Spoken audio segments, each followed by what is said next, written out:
Hello, good morning, नमस्ते। तो चलिए आज हम लोग शुरू करने वाले हैं क्लास 10th की जो 9 चैप्टर है एप्लीकेशंस ऑफ ट्रिगोनोमेट्री। तो उसके जो है हम लोग प्रॉब्लम सॉल्व करने वाले हैं, एक इजी वे में सॉल्व करेंगे। इससे पहले बेसिक्स मैं बता चुका हूँ, angle of depression, angle of elevation यानी कि उन्नयन कोण और अवनमन कोण, ये सब बता चुके हैं। तो वो सब जिनको नहीं आ रहा है और जो ट्रिगोनोमेट्रिक आइडेंटिटीज हैं वो उसका वैल्यूज जिसको याद नहीं वो पहले इससे पहले वाले वीडियो को देख लें, उसके बाद क्वेश्चंस बनाएंगे। ठीक है, तो चलिए हम लोग स्टार्ट करते हैं। तो पहला क्वेश्चन कह रहा है यहाँ पे, तो फिगर तो दिया हुआ है तो पहले इसका फिगर बना लेते हैं, फिर क्वेश्चन पे आते हैं।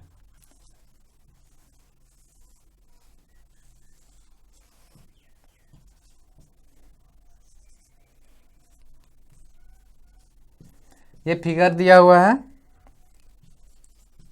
ठीक। अब क्वेश्चन पे आते हैं। A circus artist is climbing a 20 metre long rope, 20 metre लंबी रस्सी पे वो चढ़ रहा है, विच इज टाइटली स्ट्रेच यानी कि पूरी तरह से सीधी तनी हुई है, जरा भी मुड़ा हुआ नहीं है, झुका हुआ नहीं है।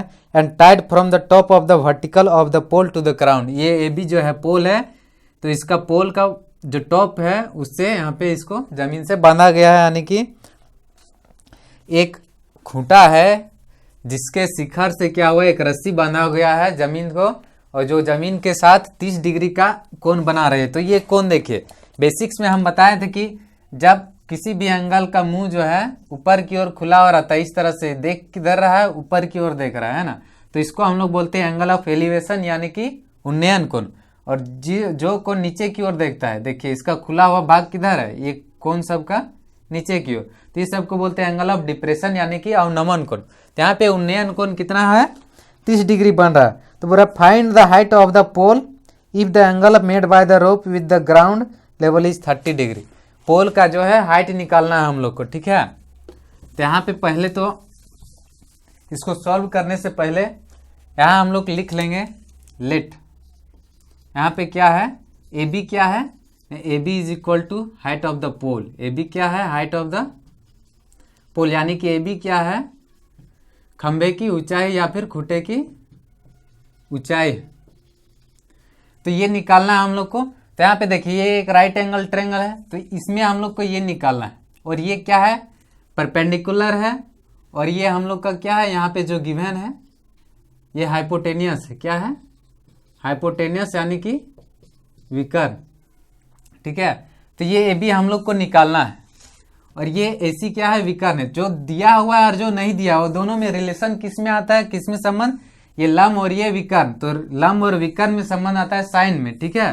तो यहाँ पे हम लोग लेंगे साइन थीटा, पहले लिख लेंगे in triangle A B C, ठीक है। तो त्रिभुज ए बी सी में साइन थीटा बराबर क्या हो जाएगा, लंब है ना, यानी कि ए बी हो जाएगा। यहाँ पे ए बी बटा विकर्ण क्या हो जाएगा, ए सी। तो साइन थीटा, थीटा का वैल्यू यहाँ पे कितना दिया हुआ है, 30 degree is equal to A B given है। क्या ए बी गिवन नहीं है, तो ए बी को ए बी लिखेंगे, ए सी गिवन है 20 मीटर। तो साइन 30 का वैल्यू होता है 1/2, और ये ए बी बाई 20। अब इसको क्या है, क्रॉस मल्टीप्लाई कर देंगे तो ए बी इंटू 2 क्या हो जाएगा, 2 इंटू ए बी, इसको यही रहेगा, और 20 इंटू 1 20 हो जाएगा। फिर A B is equal to हम लोग का आ जाएगा 20/2 यानी कि 10। तो यहाँ पे ए बी आ गया है 10, और ए बी क्या है, A B is equal to height of the pole. और क्वेश्चन में निकालने क्या बोला गया था, find the height of the pole. तो ये ए बी जब निकल गया है तो लास्ट में हम लोग लिखेंगे complete answer, hence the height of the pole comma A B is equal to 10 metre. ये हो गया हम लोग का कंप्लीट आंसर। तो लास्ट में लिख लेना है, अतः यहाँ पे आप लिखेंगे ए बी बराबर खंबे की ऊंचाई या खूंटे की ऊंचाई, और लास्ट में लिख लेंगे अतः खूंटे की ऊंचाई बराबर ऊंचाई कॉमा ए बी बराबर 10 मीटर, ठीक है। तो आते हैं क्वेश्चन नंबर 2 पे। क्वेश्चन नंबर 2 पे बोल रहा है a tree breaks due to a storm. तो एक ट्री पहले बना देते हैं, ये क्वेश्चन नंबर 2 है। और ये क्या होता है, यहाँ पे टूट जाता है। मान लेते ये पूरा क्या है, ए भी एक ट्री था जो कि यहाँ पे पॉइंट सी में जो है टूट गया। ठीक है, तो टूटने के बाद बोल रहा है कि broken parts bends so that the top of the tree touches the ground making an angle 30 degree.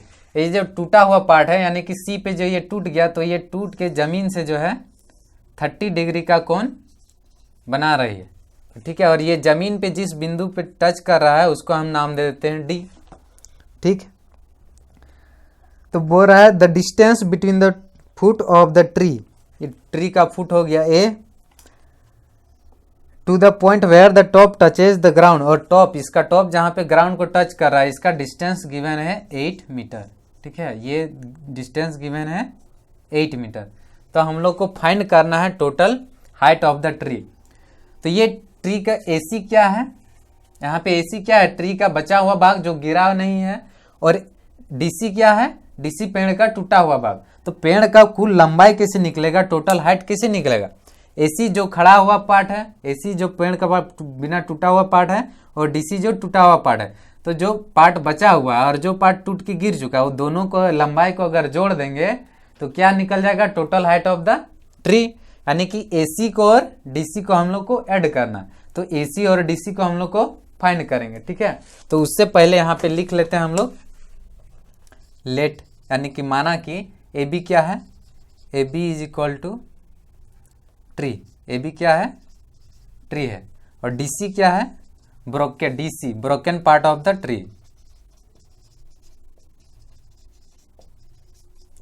यानी कि पेड़ का टूटा हुआ भाग, और एसी क्या है,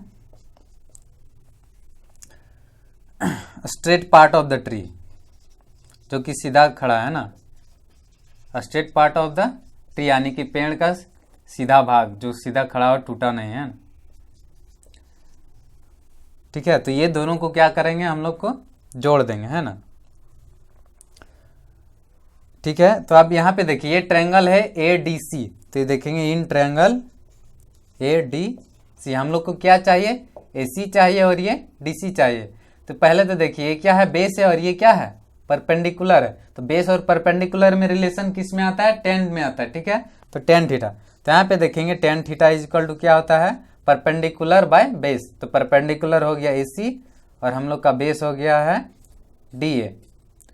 तो टेन यहाँ पे थीटा कितना है, 30 डिग्री, तो tan 30 degree is equal to हो जाएगा, AC गिवन है क्या, नहीं, और DA गिवन है, हाँ, तो ये 8 गिवन है। फिर है तो टेन 30 का वैल्यू होता है 1/√3, तो 1/√3 इज इक्वल टू क्या हो जाएगा, AC/8। तो फिर यहाँ पे इसको क्रॉस मल्टीप्लाई करेंगे तो क्या हो जाएगा, AC into √3 is equal to 8, और again AC is equal to क्या हो जाएगा हम लोग का 8/√3। तो ये तो AC निकल गया। अब हम लोग को निकालना है DC। DC को आप निकालेंगे तो ये तो निकल गया है AC, तो आप इसको परपेंडिकुलर और विकर्ण का यानी कि साइन थीटा से भी लेके बना सकते हैं, या फिर बेस और विकर्ण यानी कि हाइपोटेन्यूस कॉस थीटा को भी लेके के बना सकते हैं। तो जैसे चाहे बना सकते हैं।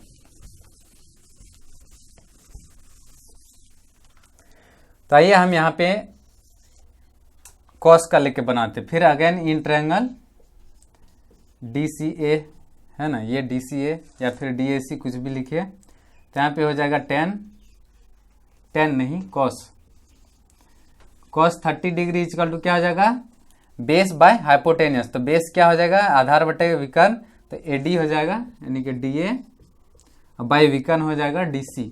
ठीक है, तो कॉस 30 डिग्री का वैल्यू क्या होता है, √3/2।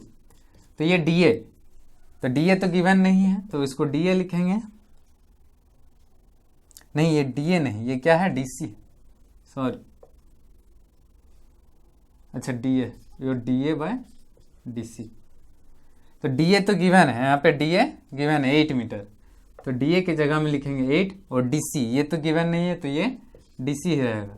ठीक, तो अगेन क्रॉस मल्टीप्लाई करेंगे तो DC into √3 is equal to हो जाएगा 8 to 16, again DC is equal to क्या हो जाएगा 16/√3। तो अब यहाँ देखिए पेड़ का जो दोनों पार्ट निकल गया है, जो टूटा हुआ पार्ट है DC निकल गया है, और जो सीधा खड़ा है जो टूटा हुआ नहीं है वो क्या है, AC निकल गया। तो ये दोनों को अगर जोड़ देंगे तो पेड़ का क्या निकल जाएगा, total height of the tree. इसलिए hence the total height of the tree is equal to क्या हो जाएगा, AC प्लस DC बराबर AC कितना है 8/√3 प्लस 16/√3। ठीक है, तो ये √3 और ये हो जाएगा 8 प्लस 16 तो हो जाएगा 24/√3। अब 24 आया तो 24 को हम लोग क्या लिख सकते हैं, 8 इंटू 3, और 3 को हम लोग लिख सकते हैं √3 इंटू √3। ये देखिए 24 को 8 इंटू 3 लिखेंगे और 3 को लिख सकते हैं √3 इंटू √3, क्योंकि √3 मल्टीप्लाई होगा तो अगेन 3 आ जाएगा। ठीक है, यानी कि 24 को हम लोग इस तरह लिख सकते हैं। तो ये हो जाएगा 8 इंटू √3 इंटू √3, और बाएं में नीचे में और एक √3 है, तो एक √3 से एक √3 कैंसिल हो जाएगा, तो लास्ट में हम लोग को क्या बचा, 8√3। ठीक है, तो 8√3 मीटर क्या हो जाएगा, पेड़ की ऊंचाई, यानी कि हाइट ऑफ द ट्री। तो अतः पेड़ की ऊंचाई बराबर लिख लेंगे ये AC प्लस DC, तो ये आ जाएगा। अब आते हैं हम लोग क्वेश्चन नंबर 3 पे।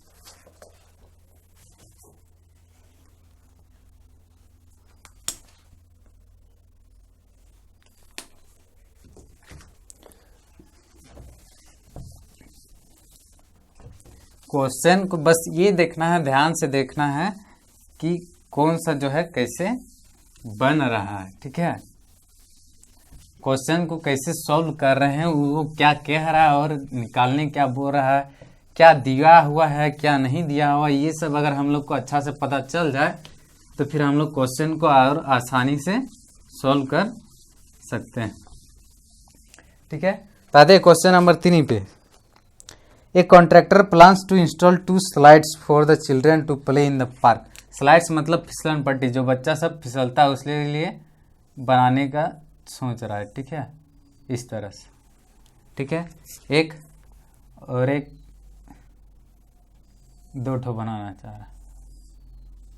ठीक, तो यहाँ पे कह रहा है for the children below age of 5 years she prefers to have slide whose top is a height of 1.5। ये 5 साल से कम उम्र के बच्चे के लिए जो है उसके लिए हाइट कितना है, 1.5 मीटर। तो मान लेते हैं ये ABC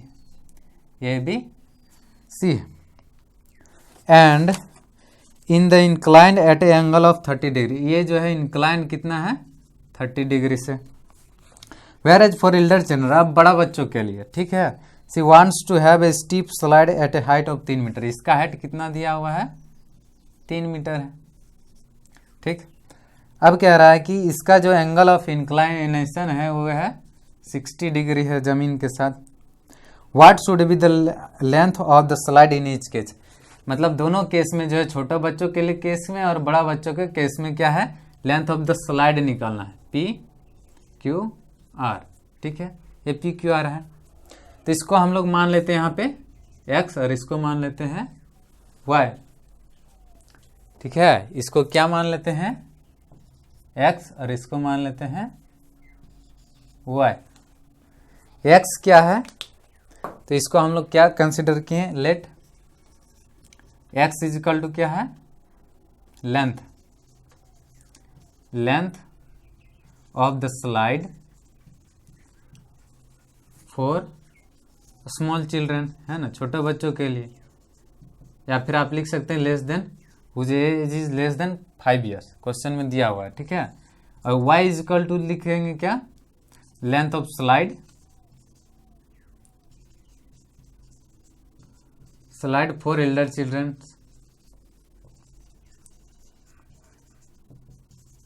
यानी कि इसको लिख लेंगे X बराबर छोटे बच्चों के लिए फिसलन पट्टी की लंबाई और Y बराबर बड़े बच्चों के लिए फिसलन पट्टी की लंबाई। तब यहाँ पे देखेंगे दोनों ट्रायंगल में निकालेंगे इन ट्रायंगल, पहले ABC में देख लेते हैं। ठीक है, तो ये क्या है, परपेंडिकुलर और ये क्या हम लोग का हाइपोटेनियस। तो परपेंडिकुलर और हाइपोटेनियस में रिलेशन में आता है साइन में। तो यहाँ पे साइन का वैल्यू कितना है 30 डिग्री। तो साइन 30 डिग्री इक्वल टू क्या हो जाएगा A B perpendicular by hypotenuse A C. ठीक है, तो अब यहाँ पे क्या हो जाएगा साइन 30 का वैल्यू क्या होता है 1/2 और ए बी का वैल्यू दिया हुआ है 1.5। ए सी तो निकालना है, ए सी को क्या हम लोग कंसिडर किए एक्स, तो ए सी के जगह में लिख देंगे एक्स और ये क्रॉस मल्टीप्लाई करेंगे तो x इंटू 1 एक्स हो जाएगा और 1.5 इंटू 2 कितना हो जाएगा 3.0 यानी कि 3 मीटर। ठीक है, अब वहां पे देखिए अब इसमें in triangle P Q R, ठीक है, उसमें अगेन फिर लिखेंगे हम लोग वही है परपेंडिकुलर और हाइपोटेन्यूस। तो अगेन लिखेंगे sine 60 degree is equal to क्या हो जाएगा P Q perpendicular by hypotenuse यानी कि विकर्ण क्या हो जाएगा पी आर। ठीक है, तो साइन 60 का वैल्यू होता है √3/2 और पी क्यू गिवन है 3। ठीक है, और पी आर ये y हम लोग कंसिडर किए पी आर को, तो ये आ जाएगा यहाँ पे y इंटू √3 क्रॉस मल्टीप्लाई करेंगे तो 2 इंटू हो जाएगा 3। ठीक है, again y is equal to क्या हो जाएगा 2 इंटू 3/√3 और 3 को हम लोग पिछला क्वेश्चन में देखे थे कि 3 को हम लोग क्या लिख सकते हैं √3 इंटू √3 क्योंकि ये दोनों को मल्टीप्लाई करेंगे तो फिर से अगेन यही वापस आ जाएगा। ठीक है, तो यहाँ पे y इज इक्वल टू हो जाएगा 2 इंटू √3 इंटू √3 और अपॉन √3। अब ये एक √3 से एक √3 खत्म हो जाएगा तो लास्ट में हम लोग का y बराबर क्या आ जाएगा हम लोग का 2√3 आ जाएगा। तो x बराबर आया है 3 मीटर और y बराबर आया है 2√3 मीटर। तो लास्ट में और x क्या है length of the slide for small children और y क्या है length of the slide for elder children. तो लास्ट में लिख लेना है hence the length of the slide for small childrens comma x is equal to 3 metre and the length of the slide for elder children comma y is equal to 2√3 metre लिख लेना है last में। ठीक है, वो complete answer लिखना जरूरी है और हिंदी वाले लिख लेंगे। अतः छोटे बच्चों के लिए फिसलन पट्टी की लंबाई कॉमा x बराबर ये 3 मीटर और बड़े बच्चे के लिए फिसलन पट्टी की लंबाई कॉमा y बराबर 2√3 मीटर। इसे एक बार हिंदी वालों को लिख के दिखाते हैं। अतः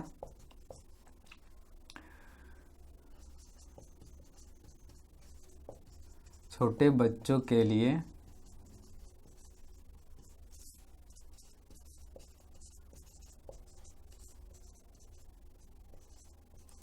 फिसलन पट्टी की लंबाई कॉमा फिसलन पट्टी की लंबाई कॉमा x बराबर 3 मीटर तथा बड़े बच्चों तो बड़े बच्चों के लिए भी उसी तरह से लिख देंगे और लास्ट में यहाँ पे लिखेंगे कॉमा y बराबर 2√3 मीटर। ठीक है, तो अब देखिए क्वेश्चन नंबर 4 को। क्वेश्चन नंबर 4 पे आते हैं।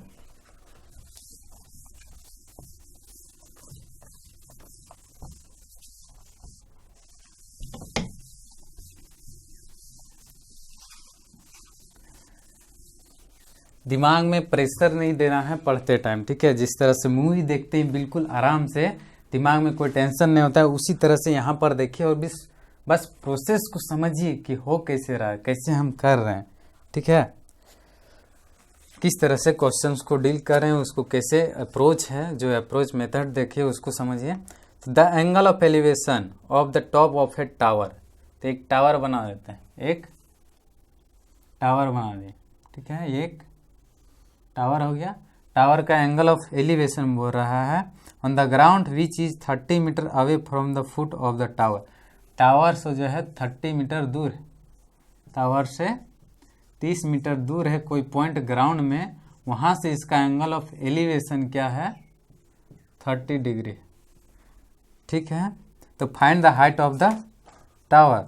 तो ये तो टावर है, मान लेते हैं पी क्यू क्या था टावर है। ठीक है, और ये पॉइंट सी, जो कि वहाँ से क्या है 30 मीटर दूर है, ठीक है।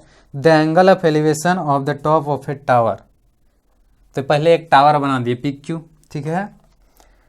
पॉइंट ऑन द ग्राउंड, तो ग्राउंड पे एक पॉइंट ले लिए which is 30 metre away from the foot of the tower, tower का फुट यहाँ है यानी कि उसका पाद बिंदु, तो वहाँ से वो कितना दूर है 30 मीटर, एक बिंदु ले लिए और इसका उन्नयन कोण कितना है 30 डिग्री, बस ये बना दिए। तो क्या करना है, find the height of the tower, तो यहाँ पे क्या हो गया, लेट पी क्यू क्या है, P Q is equal to height of the tower, यानी कि पी क्यू बराबर क्या है, टावर की ऊंचाई, पी क्यू बराबर टावर की ऊंचाई, ठीक है।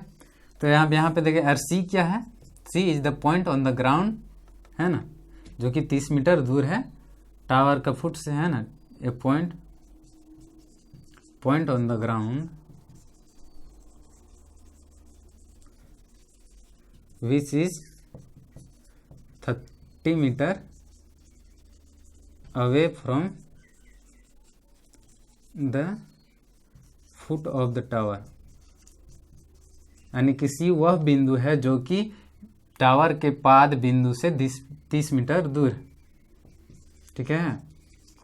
सी वह बिंदु है जो कि टावर के पाद बिंदु से 30 मीटर दूर है। तो अब फिर अगर यहाँ पे देखेंगे in triangle C P Q, यहाँ पे एक ट्रायंगल फॉर्म हो रहा है, तो ट्रायंगल में हम लोग को क्या है, ये बेस है और ये परपेंडिकुलर है, परपेंडिकुलर गिवन नहीं है, ये हम लोग को निकालना, और ये बेस है, तो बेस परपेंडिकुलर में रिलेशन आता है 10 में, तो यहाँ पे tan 30 इज इक्वल टू क्या आ जाएगा, परपेंडिकुलर हो गया पी क्यू और बाय बेस हो गया हम लोग का सी क्यू। तो अगेन tan 30 का वैल्यू होता है 1/√3 और यहाँ पी क्यू गिवन नहीं है, तो पी क्यू हो गया, सी क्यू गिवन है कितना 30, ये 30 होगा, क्रॉस मल्टीप्लाई करेंगे तो P Q into √3 is equal to क्या हो जाएगा 30, ठीक है। और P Q is equal to हो जाएगा 30, पी क्यू इंटू √3 इक्वल 30 को हम लोग क्या लिख सकते हैं 10 इंटू 3, और 3 को अगेन हम लोग क्या लिख सकते हैं, 3 को हम लोग लिख सकते हैं √3 मल्टीप्लाई √3, ठीक है। तो ये क्या हो जाएगा, P Q is equal to 10 into √3 into √3, √3 into √3 इसको लिखें, और ये √3 जब इधर मल्टीप्लाई में उधर जाएगा तो डिमांड में हो जाएगा, तो फिर ये √3 एक कैंसिल हो जाएगा, तो लास्ट में हम लोग का बचा क्या, P Q is equal to 10 √3, तो ये हो गया इतना मीटर। तो and P Q is what, height of the tower, इसलिए लास्ट में लिखेंगे hence the height of the tower comma P Q is equal to 10 √3 metre. ये था हम लोग का क्वेश्चन नंबर 4। लास्ट में लिख लेना आता है टावर की ऊंचाई कॉमा पी क्यू बराबर 10 √3 मीटर। अब आते हैं क्वेश्चन नंबर 5 पे। तो क्वेश्चन नंबर 5 करें, एक kite is flying at a height of 60 metre above, तो ये यहाँ पे एक पतंग है जो कितने मीटर ऊपर है 60 मीटर ऊपर, और यहाँ पे ये उड़ रही है, ठीक है।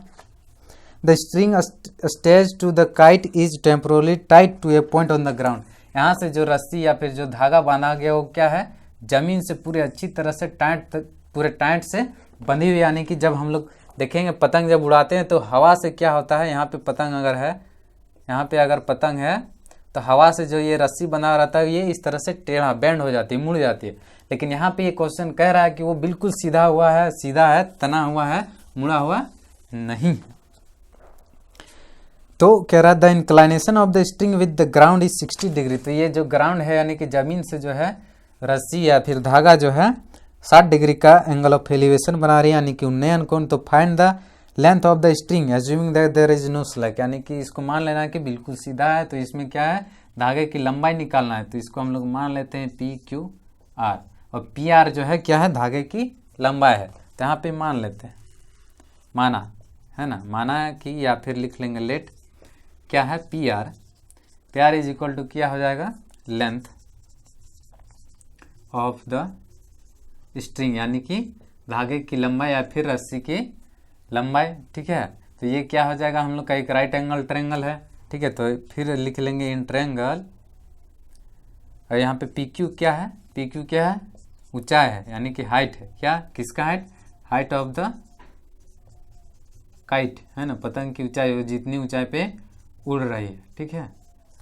तो in triangle P Q R ये क्या है परपेंडिकुलर, ये क्या है हाइपोटेन्यूस यानी कि विकर्ण, तो लंब और विकर्ण में संबंध किस में आता है साइन थीटा में, तो sine 60 degree is equal to क्या हो जाएगा, परपेंडिकुलर बाय हाइपोटेन्यूस यानी कि लंब बटा विकर्ण, तो पी क्यू बटा क्या हो जाएगा, पी आर। अगेन साइन 60 का वैल्यू कितना होता है, √3/2। और पी क्यू गिवन है, हाँ 60 गिवन है, और पी आर गिवन नहीं है, पी आर लिखेंगे और क्रॉस मल्टीप्लाई कर देंगे तो क्या हो जाएगा, P R into √3 is equal to कितना हो जाएगा, 60 इंटू 2, ठीक है। फिर again P R is equal to क्या हो जाएगा,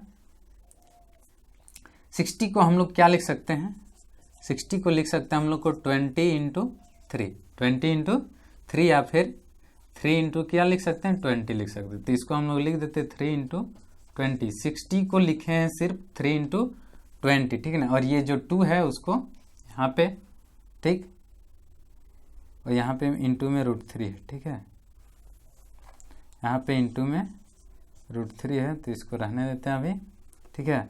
और फिर 3 को हम लोग क्या लिख सकते हैं ना, 3 को हम लोग लिख सकते हैं √3 इंटू √3।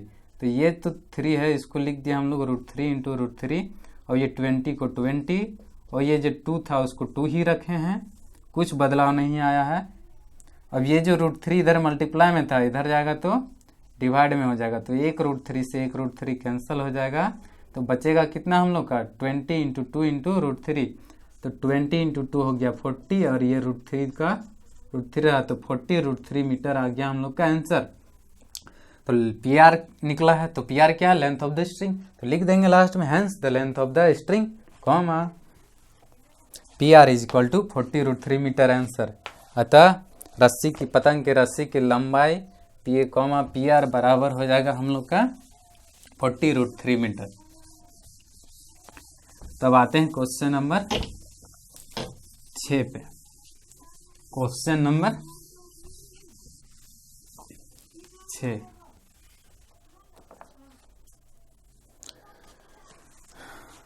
अच्छा देख लेते हैं पहले वीडियो कितना लंबा हुआ है, नहीं तो फिर क्या करेंगे, इसको नेक्स्ट पार्ट में, वीडियो को पार्ट 2 में जो है क्वेश्चन नंबर 6, 7, 8 वो सब आगे बनाया जाएगा।